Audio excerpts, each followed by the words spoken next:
Middle east का एक देश जहां एक इंसान के पास प्रेसिडेंट से भी ज्यादा पावर थी, जिसके फैसले सिर्फ ईरान नहीं बल्कि पूरे रीजन की पॉलिटिक्स को अफेक्ट करते थे। एक रिलीजियस स्टूडेंट जो कभी जेल गया, फिर रिवॉल्यूशन का हिस्सा बना और आखिरकार 30 साल से ज्यादा तक ईरान का सबसे पावरफुल लीडर रहा।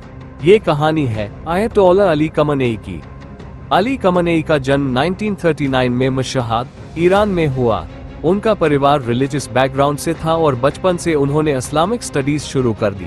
यंग एज में वो रिलीजियस स्कूल्स में पढ़ने लगे और बाद में कोम सिटी में एडवांस रिलीजियस एजुकेशन ली। हिस्टोरिकल सोर्सेज बताते हैं कि उन्होंने फेमस क्लेरिक रुहोल्लाह खोमेनी से भी तालीम ली। 1960 और 70 में ईरान मोनार्की के खिलाफ प्रोटेस्ट्स बढ़ने लगे। खamenei भी ऑपोजिशन मूवमेंट का हिस्सा बने, इस वजह से उन्हें कई बार जेल भी जाना पड़ा। 1979 में ईरानियन रेवोल्यूशन हुई और मोनार्की खत्म हो गई। रेवोल्यूशन के बाद वो नए इस्लामिक रिपब्लिक के इम्पोर्टेंट पॉलिटिकल फिगर्स में शामिल हो गए। 1981 में ईरान के प्रेसिडेंट की असैसिनेशन के बाद पॉलिटिकल सिचुएशन अनस्टेबल थी। इसी दौरान अली खamenei ईरान के प्रेसिडेंट बने। उन्होंने 1981 से 1989 तक प्रेसिडेंट के रूप में देश को लीड किया।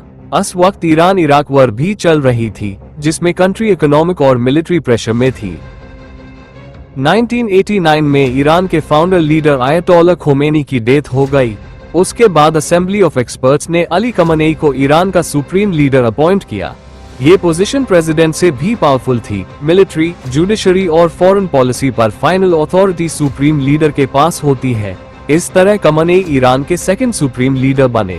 अगले डेकेड्स में खamenei ने ईरान की पॉलिटिकल सिस्टम को स्ट्रांगली सेंट्रलाइज किया। उनके लीडरशिप में रेवोल्यूशनरी गार्ड पावरफुल इंस्टीट्यूशन बन गया। फॉरेन पॉलिसी में ईरान का फोकस रीजनल इन्फ्लुएंस और न्यूक्लियर प्रोग्राम पर रहा। न्यूक्लियर नेगोशिएशंस और सैंक्शंस ईरान की इकोनॉमी पर बड़ा इम्पैक्ट लाए। खamenei के रूल के दौरान ईरान में कई प्रोटेस्ट्स भी हुए, इकोनॉमिक प्रॉब्लम्स और सोशल इश्यूज को लेकर। कुछ लोग उन्हें नेशनल इंडिपेंडेंस का डिफेंडर मानते थे, जबकि क्रिटिक्स उनकी लीडरशिप को स्ट्रिक्ट और ऑथोरिटेरियन भी कहते थे। उनके लास्ट ईयर्स में मिडिल ईस्ट टेंशंस बढ़ गए। ईरान और वेस्टर्न कंट्रीज के रिलेशंस कॉम्प्लेक्स हो गए। सैंक्शंस और रीजनल कॉन्फ्लिक्ट्स ने ईरान की पॉलिटिक्स को और इंटेंस बना दिया।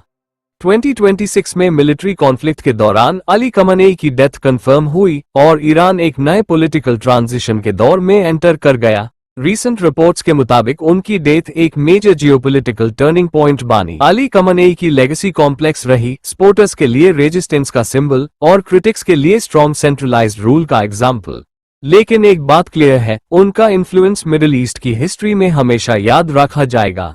दुआ कीजिएगा अल्लाह उन्हें जन्नत अता करे, आमीन।